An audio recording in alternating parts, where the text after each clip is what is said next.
Surrender ಆಗಿದ್ದಾರೆ. ನಕ್ಸಲರ ಶರಣಾಗತಿಗೆ ಸರ್ಕಾರ ready ಇದೆಯಾ? ನಾನೇ ಕೊಟ್ಟಿದ್ದೀನಲ್ಲಪ್ಪ, ಕರೆ ಕೊಟ್ಟಿದ್ದೀನಲ್ಲ ನಾನೇ. ನಕ್ಸಲರಿಗೆ ಶರಣಾಗಿ ಅಂತೇಳಿ ನಾನೇ ಕರೆ ಕೊಟ್ಟಿದ್ದೀನಿ, ಸ್ಟೇಟ್ಮೆಂಟು ಕೂಡ ಕೊಟ್ಟಿದ್ದೀನಿ. ಮೋಸ್ಟ್ಲಿ ಅವರ ಮನ ಪರಿವರ್ತನೆ ಆಗ್ತದೆ ಅಂತೇಳಿ ಅಂದ್ಕೊಂಡಿದ್ದೀನಿ. ನನ್ನ ಜೊತೆ ಮಾತಾಡಿಲ್ಲ, ಬಟ್ ಆಗ ಸಾಧ್ಯತೆ ಇದೆ.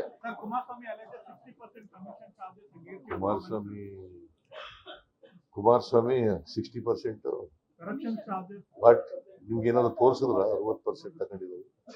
ಮತ್ತೆ ಸರ್ ಬೊಮ್ಮಾಯಿ ಹೇಳ್ತಾರೆ ನಮ್ಮ ಮೇಲೆ 40% ಮಾಡಿದ್ರು, ಆಗ ಅವ್ರು ದಾಖಲೆ ಕೊಟ್ಟಿದ್ರು ಅಂತ ಕೇಳ್ತಿದ್ದಾರೆ. ಯಾರು? ಬಸವರಾಜ ಬೊಮ್ಮಾಯಿ ಅವರು. ನಾನ್ ಕೊಟ್ಟಿಲ್ಲ, ಕಾಂಟ್ರಾಕ್ಟರ್ ಹೇಳಿದ್ರು.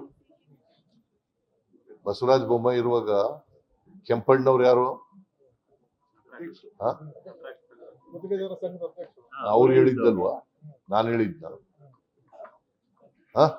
ನಾನು ಆಮೇಲೆ ಹೇಳಿದ್ದು. ಮೊದಲ ಹೇಳಿದವ್ರು ಅವರು. ಕಮಿಷನ್ ಕೊಡೋರು ಯಾರು? ತಗೊಳ್ಳೋರು ಹಿಂದಿನ ಸರ್ಕಾರದವರು. ಬಿಜೆಪಿ ಅವ್ರು ತಗೊಂಡಿದ್ದಾರೆ ಅಂತ ಹೇಳಿದ್ದು. ಲೇಟೆಸ್ಟ್ ಹಾಗೂ ಇಂಟ್ರೆಸ್ಟಿಂಗ್ ಸುದ್ದಿಗಳಿಗಾಗಿ ಬಾಸ್ ಟಿವಿ ಕನ್ನಡ ಚಾನೆಲ್ನ ಸಬ್ಸ್ಕ್ರೈಬ್ ಮಾಡಿ. ಹಾಗೆಯೇ ಬೆಲ್ ಐಕಾನ್ ಪ್ರೆಸ್ ಮಾಡಿ. ಇದರ ಜೊತೆಗೆ ಫೇಸ್ಬುಕ್, ಇನ್ಸ್ಟಾಗ್ರಾಮ್, ಎಕ್ಸ್ ನಲ್ಲೂ ಮಿಸ್ ಮಾಡದೆ ಫಾಲೋ ಮಾಡಿ.